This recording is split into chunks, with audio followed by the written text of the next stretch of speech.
Leo, welcome to your weekly sidereal forecast for August 10th through the 16th. My name is Athen. So we've got a new system here today. I'm going to start using the actual size of the constellations.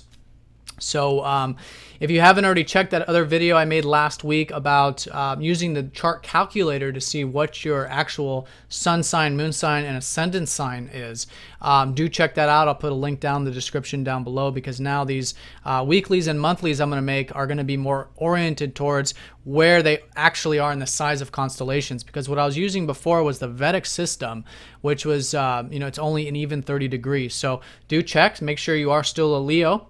I'm sure to a degree you will be, especially because Leo is a very large constellation.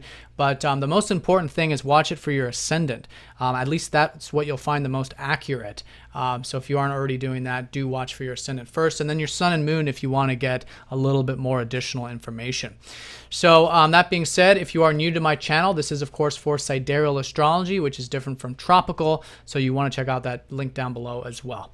All right, so let's go ahead and look at this week for you Leos. So we have a new moon, and it's in Leo. It's in your first house, and you've had a lot of activity here in your guys' first house. Lots of new beginnings shaping up. Happy birthday to some of you Leos who have your birthday this week for your sun sign.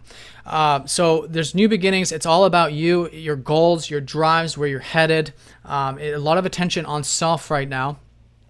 And these are the new beginnings that you're going to shape up here on this new moon on Friday, which you'll see unfolding over the next 6 months, over this lunar period for the next 2 weeks, but also the next 6 months following your birthday, in particular your birthday. But this new moon is also that as well.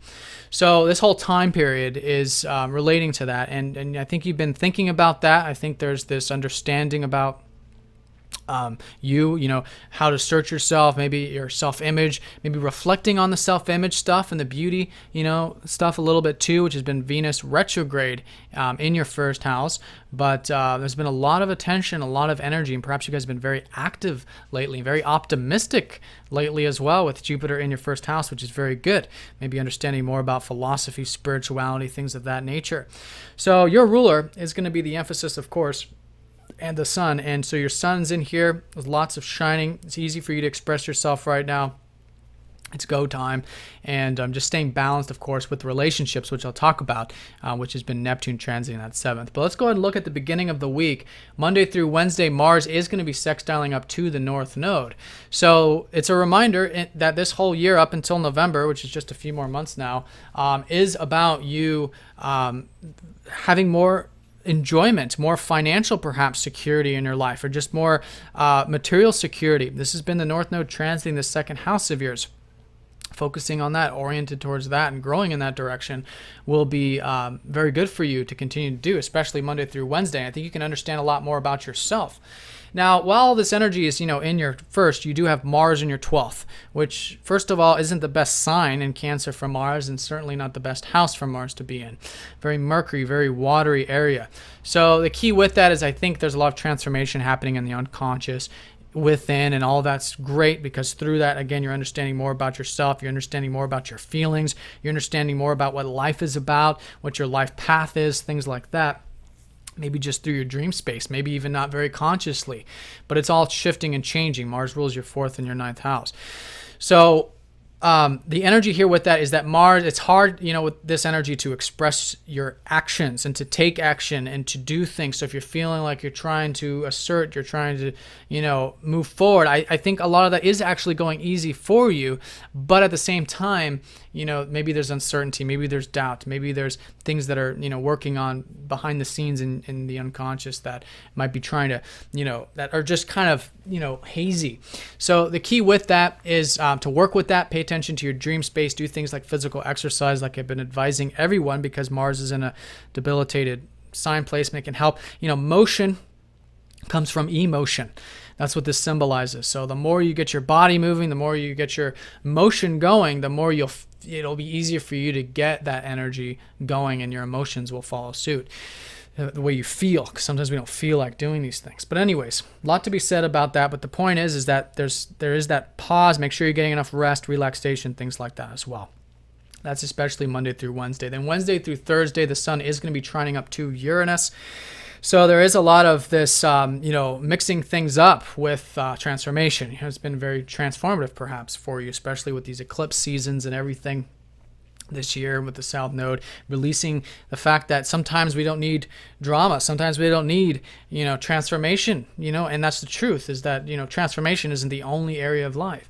And that's been this ongoing theme for you. But here with Uranus is, especially this middle part, is mix it up. Try something new and different with how you're seeing the deeper side of things. That life is supposed to be exciting, it's supposed to be fun, it's supposed to be adventurous, even though it's very deep and very serious at the same time. But the more willing you are to go into the depth, go into the truth of the matter, but at the same time, mix it up, you'll find that very, very supportive this middle part of the week, and that'll further be supporting this new moon cycle, because that trine is trining up to that new moon on Friday. So that's the energy there, and that's involving your ruler. So I think this middle part too, just in general, honoring that true self of yours, expressing yourself, maybe spending time with friends and anything else that's Uranus related, you'll find very supportive. So that's Wednesday, Thursday. Mercury opposes up to Neptune this middle part of the week as well. So if you're feeling any type of confusion or doubts about what your goals are, or who you are even to a degree, just remember that the key here is that Neptune is showing you that there is, of course, things larger than self. There's your relationships, and it's very important. And even though maybe you're not understanding it very clearly, but it's intuitive. You want to feel your way through those relationships and naturally be giving, be compassionate. All of that is how to work with Neptune. And then through that, there will no longer be such a strong confusion, if there is any, or idealism about self or about what you can achieve. You want to stay grounded with this, especially because Saturn is squaring up to your first house. So it's very important, and has been, for you to stay very constructive, very serious with with these things, that whatever it is you're involved with right now. And that'll be with the new moon also. So the new moon is on Friday, conjuncting Venus, so maybe some new beginnings relating to your career, which is some things you've been hopefully reflecting on, or your work or legacy. Maybe some new beginnings with the way you're expressing yourself, maybe with the way you're thinking about things, which is fantastic. And it's all about, again, it's your identity, it's where you're going, it's your visions and things like that. So that'll be slowly, though. These new beginnings, obviously, like I said, 6 months, maybe even 2 weeks, you'll notice some culminations with that. Then Saturday and Sunday, your ruler conjoins up to Venus retrograde. So Venus eclipses your ruler, goes in front of the sun. So here, it's about seeing things, for their values and for enjoyment and things like that, but without the rose-colored glasses, right? We're not just focusing on the beauty. We're not just focusing on the material. We want to focus on what's deeper, and I think that's also this important emphasis with your 8th house as well. But it can be a good weekend for enjoyment. Again, enjoying anything relating to your fun, self-expression, your motivations, your goals, things like that can certainly be the case. Career, work, things relating to Venus, your 10th house, your 3rd house, and your 1st house. Then also over the weekend, Mercury does trine up to Pluto.